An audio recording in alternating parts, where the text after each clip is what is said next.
The best way to learn a language? Immersion, living where the language is spoken and using it every day. But if that's not in the cards for you this year, you can still learn a language the second best way, and that's with Babbel. Be a better you in 2024 with Babbel, the science-backed language learning app that actually works. Don't pay hundreds of dollars for private tutors or waste hours on apps that don't really help you speak the language. Babbel's quick 10-minute lessons are handcrafted by over 200 language experts to help you start speaking a new language in as little as 3 weeks.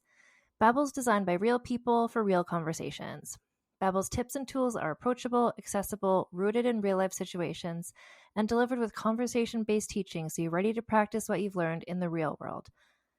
For instance, I've been using Babbel's convenient courses to help me learn basic conversational skills in German while I'm getting ready for a little trip I'm planning. It's not a language I'd ever studied before, but I find the lessons really easy and kind of like hand-holding me through learning a completely new language to me. And it's reassuring to know that with the help of Babbel, I'll be able to greet people, order food, and ask for directions without having to consult language apps while I'm in Deutschland.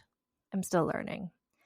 Studies from Yale, Michigan State University, and others continue to prove Babbel is better. One study found that using Babbel for 15 hours is equivalent to a full semester at college. Babbel has over 16 million subscriptions sold. Plus, all of Babbel's 14 award-winning language courses are backed by their 20-day money-back guarantee. Here's a special limited-time deal for our listeners. Right now, get up to 60% off your Babbel subscription, but only for our listeners at babbel.com/vulgar. Get up to 60% off at babbel.com/vulgar, spelled BABBEL.com/vulgar. Rules and restrictions may apply.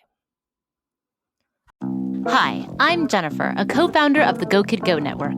At Go Kid Go, putting kids first is at the heart of every show that we produce. That's why we're so excited to introduce a brand new show to our network called The Search for the Silver Lining, a fantasy adventure series about a spirited young girl named Isla who time travels to the mythical land of Camelot. During her journey, Isla meets new friends, including King Arthur and his Knights of the Round Table, and learns valuable life lessons with every quest, sword fight, and dragon ride. Positive and uplifting stories remind us all about the importance of kindness, friendship, honesty, and positivity. Join me and an all-star cast of actors including Liam Neeson, Emily Blunt, Kristen Bell, Chris Hemsworth, among many others, in welcoming the Search for the Silver Lining podcast to the Go Kid Go network by listening today. Look for the Search for the Silver Lining on Spotify, Apple, or wherever you get your podcasts.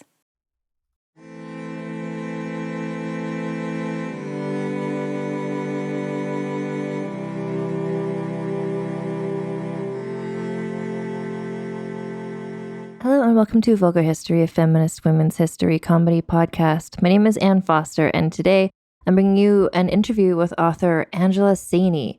So Angela is an award-winning journalist and author, and her most recent book, The Patriarchs, How Men Came to Rule, is a finalist for the 2023 Orwell Prize for Political Writing and one of Amazon Best Books of the Year so far for 2023. It's among other accolades. It's a really interesting book, and I'm really happy that it's getting the attention that it's receiving. And I'm really happy that she was able to make the time to talk to me on Vulgar History about it. Because as you know, throughout all the episodes of this show, especially when we look back at the international season, to me, it just started to feel like, wow, the patriarchy is everywhere, just getting in the way of all of these cool women in all different time periods, ancient history and modern history, all different countries, every continent. And I started to think of it as like this thing, this like all-encompassing single thing, the patriarchy. And I have been wondering, where did it come from and why and how is it everywhere? And then when I came across this book that very much delves into those questions, and we're going to talk about it in this interview, that, spoiler, it's not just one thing that's spread around the world. It wasn't like the world was this utopia of women's rights and then suddenly some guy came up and made it be a patriarchy. There's so much more nuance to it than that. Angela's science background, I think, really brings an interesting level to this book. She traveled around the world. She talked to lots of people to really interrogate just this concept of the patriarchy. So I hope you enjoy this interview with Angela Saini about her book, The Patriarchs, How Men Came to Rule. So I'm joined today by Angela Saini. Welcome, Angela. Thank you for having me. It's such a pleasure.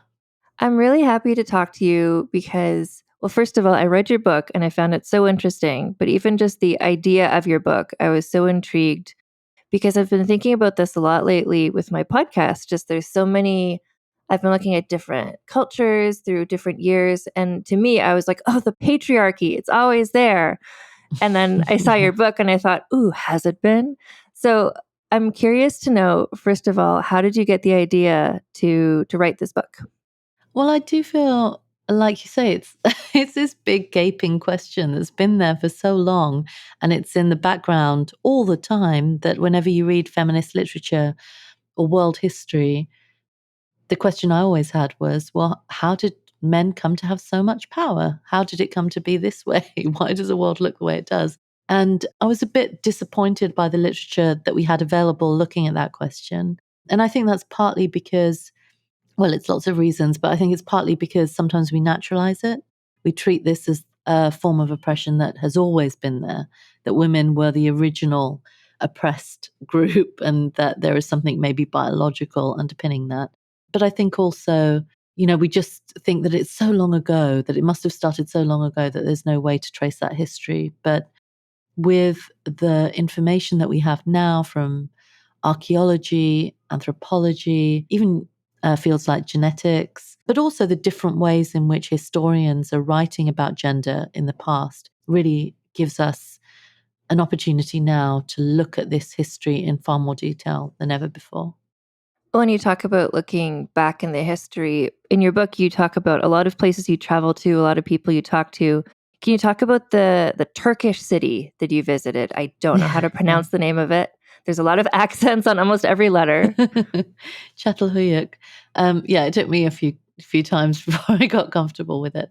So this was one of the first places I visited, and I knew it had to be because Çatalhöyük is famous as being one of the oldest human settlements on the planet. And we do have, although this is pre-writing, this is thousands of years before the first pyramids in Egypt, thousands of years before Stonehenge, so unimaginably old. But it really does give us an insight into these sophisticated early human societies and how they organize themselves. So this is in southern Anatolia in Turkey, not very far from where the recent devastating earthquakes happened near the border with Syria. This site was occupied around 7,400 BCE. And what you see is thousands of people must have lived here, and only a fraction of it has been uncovered. There is so much more excavating to do. But every single archaeological measure that we have available to us shows that men and women lived very similar lives. They ate pretty much the same foods. They did pretty much the same work as each other. They spent around the same amount of time indoors and outdoors. They were buried in similar ways, which of course is a very important measure of inequality, because more high status individuals tend to be buried in more elaborate ways. And there are lots and lots of female figurines from this period of time. So everything that we have tells us that gender didn't really matter very much at Çatalhöyük. And that's sort of the narrative that in reading your book, I was confronted by how I've been kind of trying to deprogram myself from thinking this way. That kind of things were great, almost a Garden of Eden. Everything was fine, and then suddenly the patriarchy arrived, and now we've been fighting our way out of that. But of course, there's not one narrative for all of world history. Every country has been different. Every society has been different. You also talk in your book about Indigenous people of North America. Can you talk about that side of things as well? Well, it's been interesting. I moved to the US just under 2 years ago, and it's been enlightening for me because I know a lot about colonial histories in Europe and in Asia.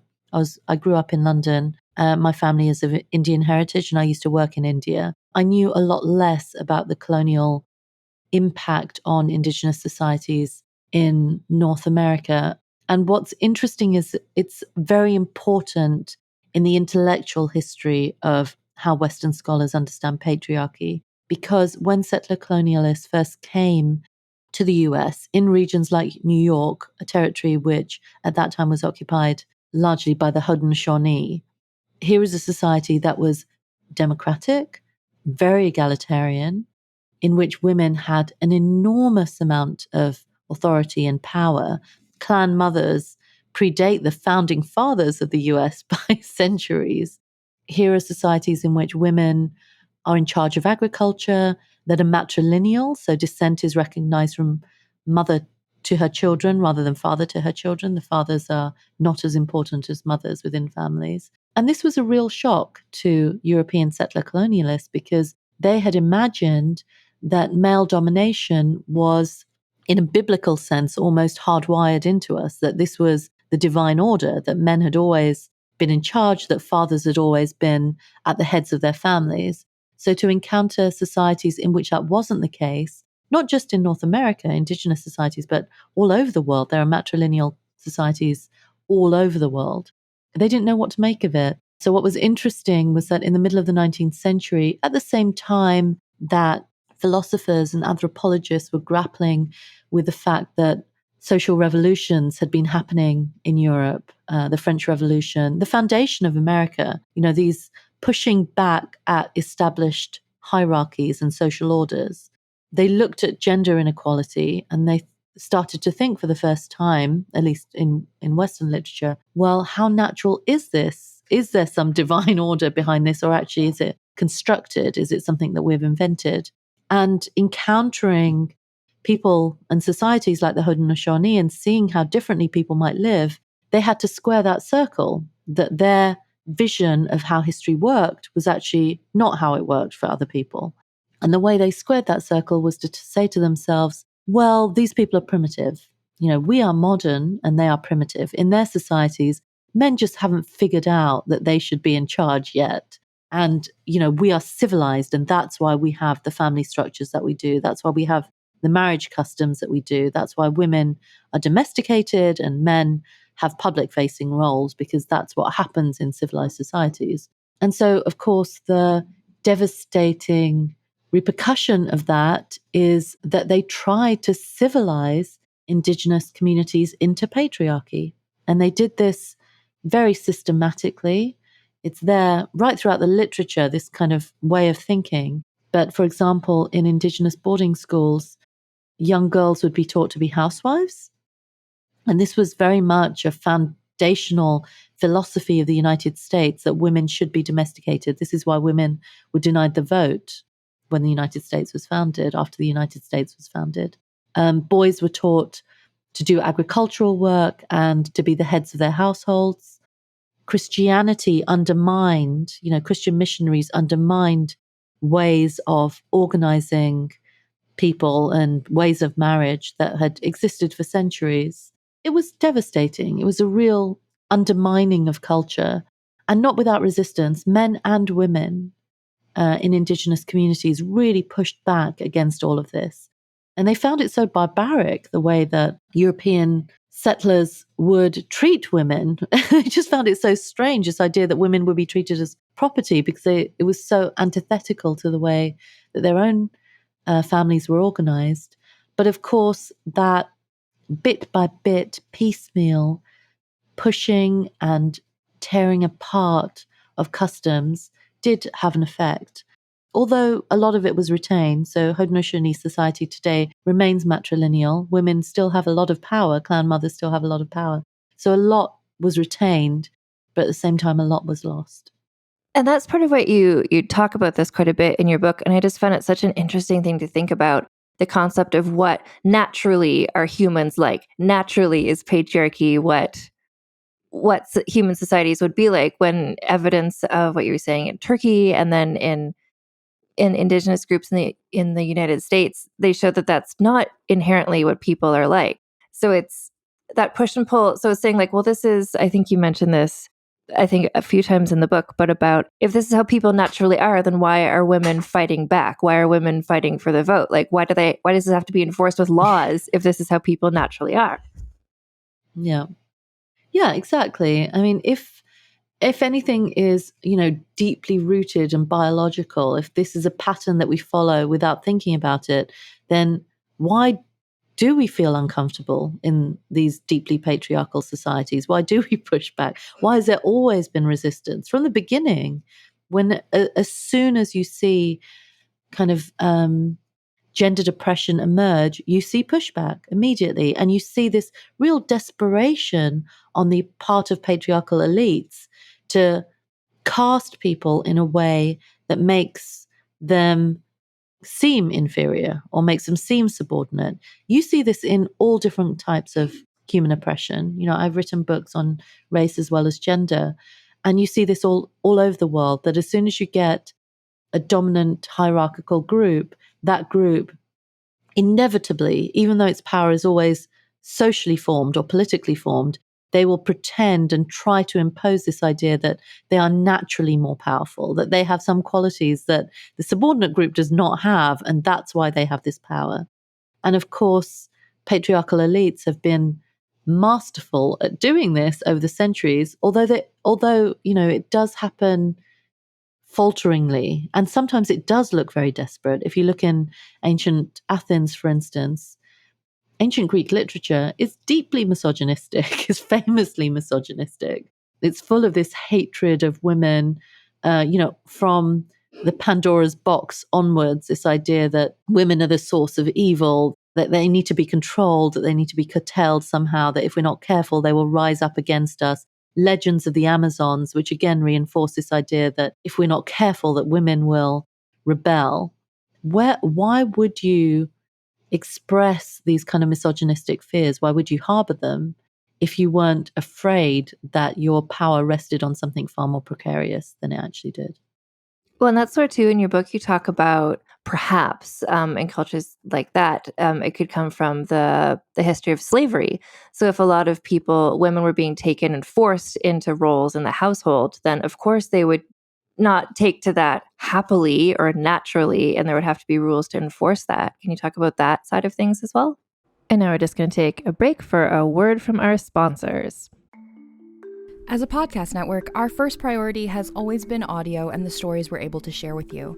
But at Realm, we also sell some pretty cool merch, and organizing that was made both possible and easy with Shopify.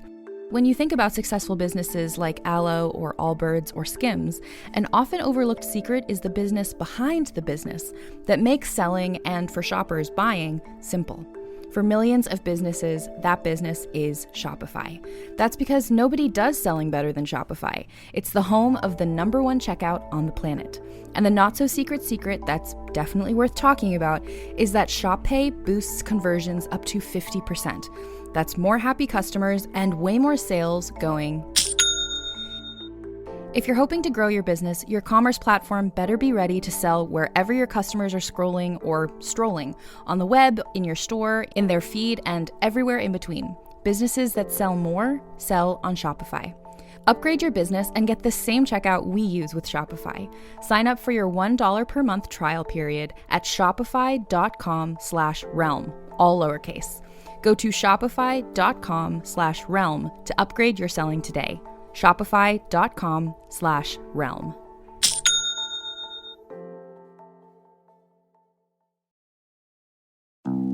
Hi, I'm Jennifer, a founder of the Go Kid Go network. At Go Kid Go, putting kids first is at the heart of every show that we produce. That's why we're so excited to introduce a brand new show to our network called The Search for the Silver Lining, a fantasy adventure series about a spirited young girl named Isla who time travels to the mythical land of Camelot. Look for The Search for the Silver Lining on Spotify, Apple, or wherever you get your podcasts. People often look at me with confusion when I ask them what their only one in the room story is. They think it has to be like mine, where I went to a 600-person event and discovered that I was the only Black person there. I know. Horrifying, right? Hi, I'm Laura Cathcart-Robbins, and I am the host and creator of the podcast Only One in the Room. Every week, my co-host Scott Slaughter and I invite you to join us for an hour and lose yourself in someone's only one story. This podcast is for anyone who's ever felt alone in a room full of people, which is to say that this podcast is for everyone. I'm Brennan Storr. I'm Paul Bestall. We're the Ghost Story Guys. And every 2 weeks, we explore first-person stories of encounters with the paranormal from all around the world. Then we have some fun reacting to those stories. We like to say our goal is to scare the hell out of you, then make you laugh. Belief in the paranormal is not required. All you need is a love of great storytelling and curiosity about the world around you. Come find the Ghost Story Guys on Apple Podcasts, Spotify, and everywhere else fine podcasts live, or at ghoststoryguys.com. And we're back. This idea of the domesticated woman is actually relatively recent in human history. And we first see examples of it in ancient Athens, in the idea of the oikos and the polis. The polis, the public space, the oikos, the domestic space. The woman belongs to the oikos and the man belongs to polis.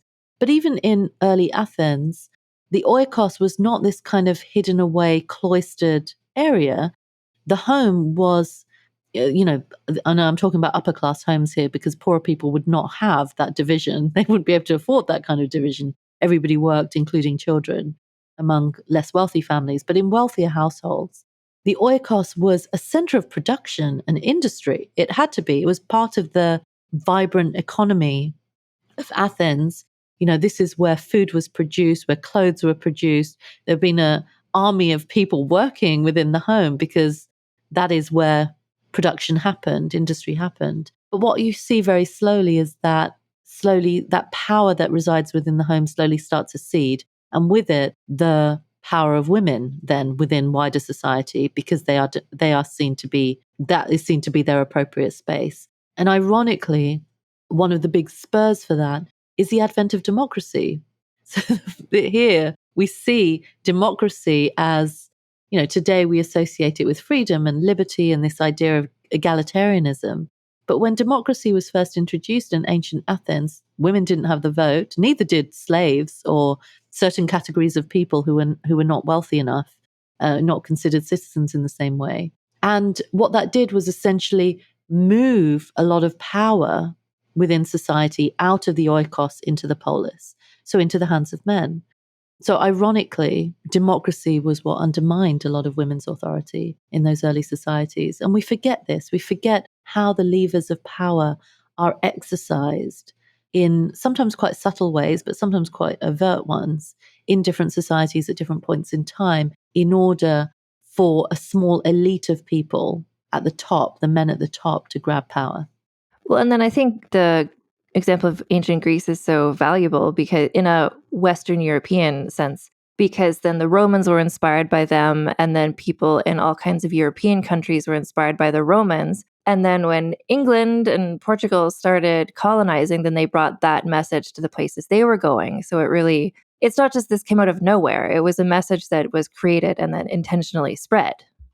Yeah, absolutely. What we have to remember is that there is no necessarily unbroken line between antiquity and the present, as much as Western philosophers would like to pretend that Western Europe is just a continuation of what was happening in ancient Greece and Rome. Actually, it was all very deliberate. The creation of the modern nation state in regions like Western Europe borrowed heavily from that particular period of time rather than others because it served them so well. When they created their own democracies, they also didn't give women the vote. How convenient to be able to have a historical precedent in which women didn't have the vote, for you to then create your own societies in which women don't have the vote, in which slaves also don't have the vote, in which only a certain cadre of people have the power. We can see this so clearly in modern day Western societies. I mean, I live in New York. You only have to go downtown. It's full of these neoclassical buildings, just one after another, column after column after column. That is testament to how much we have borrowed as humans from a period of time that even in its own time was seen as particularly weird and misogynistic. Ancient Athens was not typical of the world, of gender relations across the world at that period of time. It was strange. Even neighboring Sparta had very different rules around how men and women lived, how boys and girls behaved. In ancient Egypt at the same time, women were working in the professions. There were women pharaohs, women rulers. So the fact that we choose Athens, ancient Athens, rather than anywhere else, I think says a lot about the type of societies modern nation builders were trying to create. You mentioned in your book, and I thought this was interesting, you gave an example that I was familiar with from Star Trek, where it's just kind of like the way that people imagine what a matrilineal society would look like. And in the Star Trek example, it's a planet where women are taller than men. And it's basically patriarchy, but just gender reversed. And so I think that's an example of how I think when people try to think, well, what's the opposite of patriarchy? Well, it's women doing the exact same thing in reverse. But in your book, you Mm. explain that's not how a matrilineal society necessarily would have worked.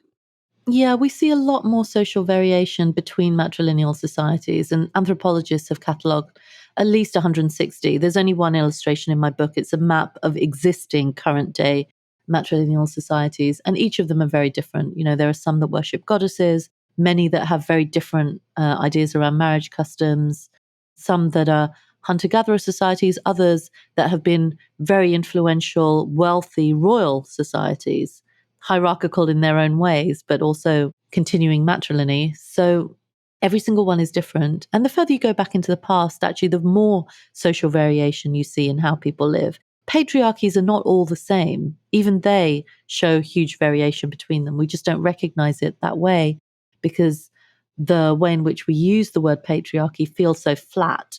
You know, it's almost as though this is the same thing and it exists all over the world and it was invented at one point in time and we're just all living with its effects now. In reality, it's not like that. Of course, you only have to look at the history of the Americas to know that's not true. Patriarchy might be thousands of years old in Europe.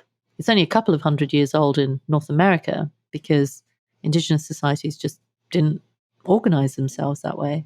There are huge differences. And what I wanted to do with this book is not present the case of the matrilineal society or the matrilocal society as the only alternative to patriarchy, like this kind of binary opposition. And, you know, we could live this way instead. But just to show people that there is no natural reason why we have to live in male dominated communities, because lots of people don't and haven't. We have created things the way that they are, and we can invent something else. There is nothing that's stopping us from inventing something else. I wonder if sometimes we're constrained by this idea that there is something natural about it. We become so resigned to it, but there really isn't. Well, and I think that's an argument in your book. You mentioned this, that political leaders routinely invoke tradition and nature when clamping down on women's rights. So there's this concept that is weaponized to say, like, well, this is just how things are. So stop fighting it because that's just how things have always been. It's nature. Yeah, and it's in their interest to do that. And I've seen that also, you know, in my previous work, looking at things like caste and race. They do exactly the same. You know, the elites do exactly the same, that they try and frame things as natural. But you see it, this kind of resignation or fatalism around patriarchy, you see even in feminist literature, remarkably. You know, it still surprises me how often I will read books that will say, it has been like this since the dawn of time, and now we're fighting back. Or implying that gender equality is something new that we're now inventing and it's never existed before. Nothing could be further from the truth. Nothing.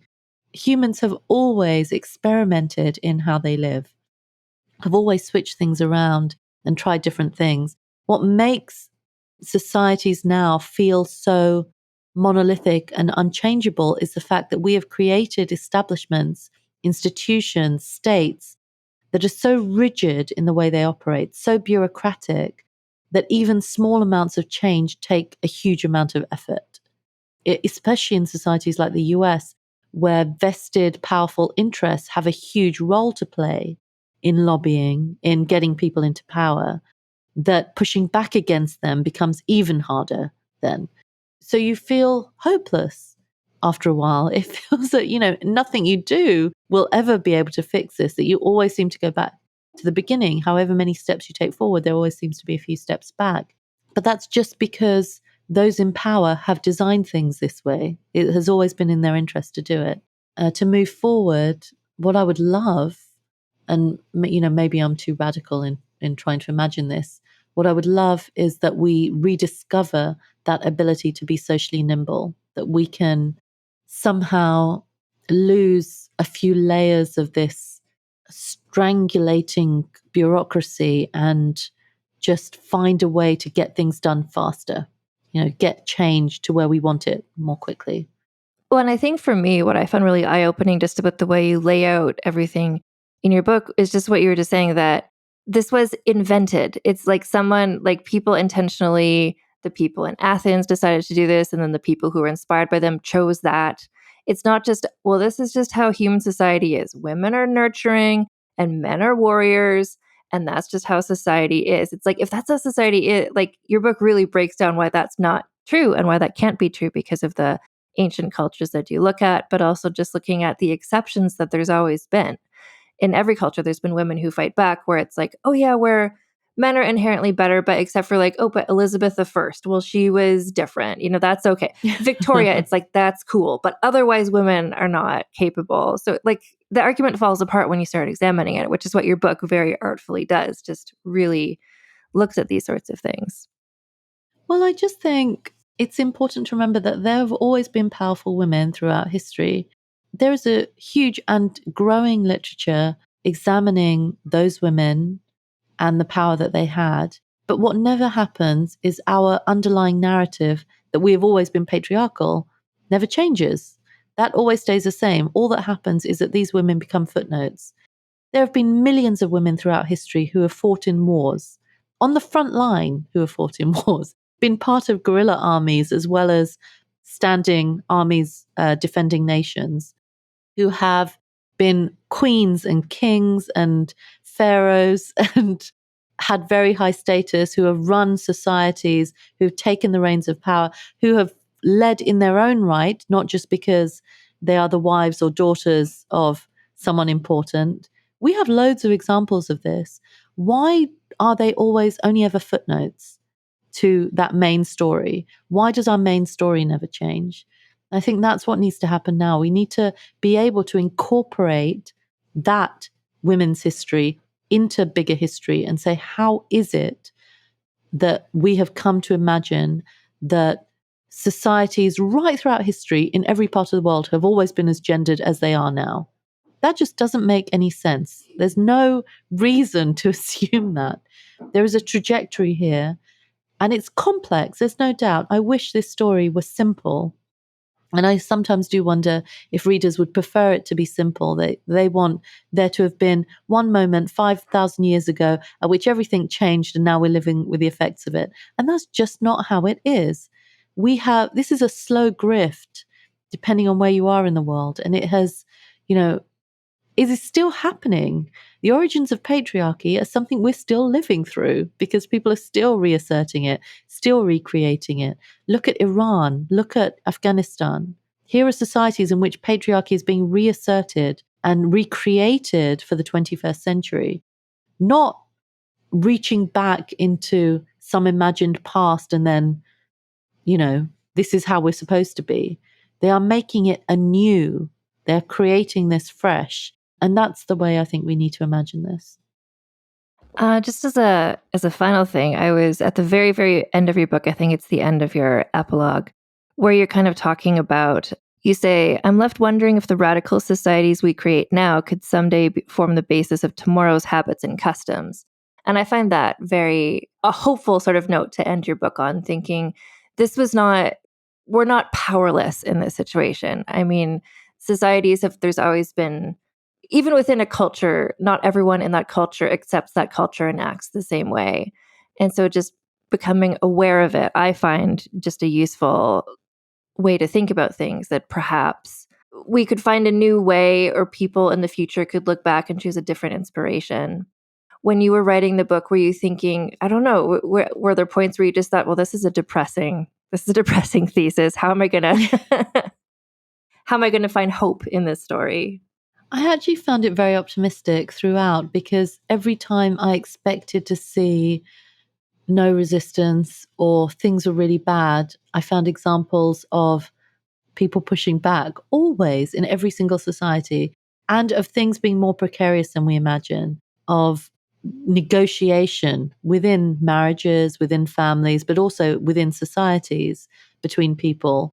The story that emerges is one of social conflict, eternal social conflict almost. Different people have different ideas of how we should live. There is no one way. As much as we might fall back on this aphorism that everybody wants an equal society, what does equal actually mean? What do we actually think that means? It means different things to different people.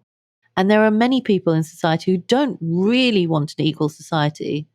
They just want a bit more power for themselves. ultimately, because they haven't had it historically. And is that an equal society, or is that just a redistribution of power? What would a truly equal society look like? One in which nobody has more power than anybody else. One in which there are no hierarchies, in which nobody is vulnerable. Nobody has to need anything or want anything because society provides for them and cares for them and looks after them. We're not going to get to that kind of society just by, taking turns to elevate groups of people. We're only going to get there if we have really wide-scale change in how we think about our values, the kind of world we want to live in, and also through love. We've kind of forgotten that this is also an essential human quality. The fact that we as a species are able to care for others, even those who we're not related to, is quite remarkable. It is such an important part of who we are, that we can have empathy with someone on the other side of the world in a war zone or, suffering hunger, and we can want to help them. That is the quality within ourselves that we need to reclaim if we're going to build the kind of truly equal society. Well, thank you so much for joining me today. I think your book is so, well, you're saying it's filling a gap, I think, in the scholarly record. There wasn't a book like this before that I've encountered, so I'm really grateful that it exists. And thank you so much for joining me today. Thank you so much for having me. I really appreciate it. So again, the book that we were talking about is Angela Saini's book, The Patriarchs, How Men Came to Rule, which should be available everywhere, all around the world, all different countries. And if you want to keep up with her and her work and where she is and where she'll be appearing, doing talks and things, she has a website, which is angelasaini.co.uk. Saini is spelled Saini. And my name is Anne Foster. I don't know if you've been hearing, my cat Hepburn has been really enthusiastic while I'm recording this introduction and extro.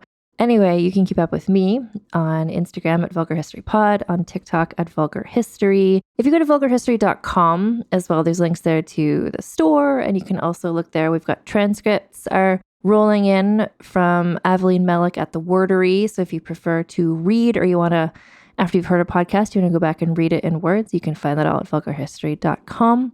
I also have a Patreon at patreon.com/AnneFosterWriter, where if you subscribe, you can get access to early and ad-free versions of all episodes of Vulgar History.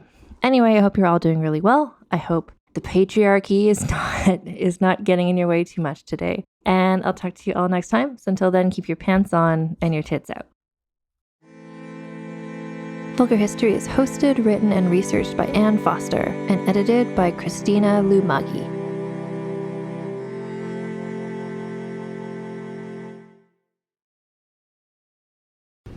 Talmor, Sheshin Marachi. Talmor is my home. My family have worked the land for generations. My gran says the island does not belong to us, but we belong to the island. And we must be ready, for a great evil is coming, and death follows with it. Listen and subscribe to the latest season of Undertow, The Harrowing, a Storyglass production presented by Realm, available wherever you get your podcasts. Ah, the web tore. Those that both created and were created by the threads disentangle from the fringes to feast on the very thing that spawned them. What's that, City? This is how you deal with me! No! Do not harm my children! Oh, you lost a feather. Can I keep it? No, you can't force me to! Do you know what lies within nothing? Rocken is in trouble, Akasa! Can we turn on the windshield remotely? No, she could lose her job as an Akasar. I don't fear Vehar. No, but you fear me. If you intend to trick me, I will not hesitate to sever the oath bond entirely. Why didn't you help me? Coward! I don't have a parachute! I don't like free falling! Counterbalance, a high fantasy audio drama. Season 2, coming 15th of October 2023. Learn more on trilunas.com.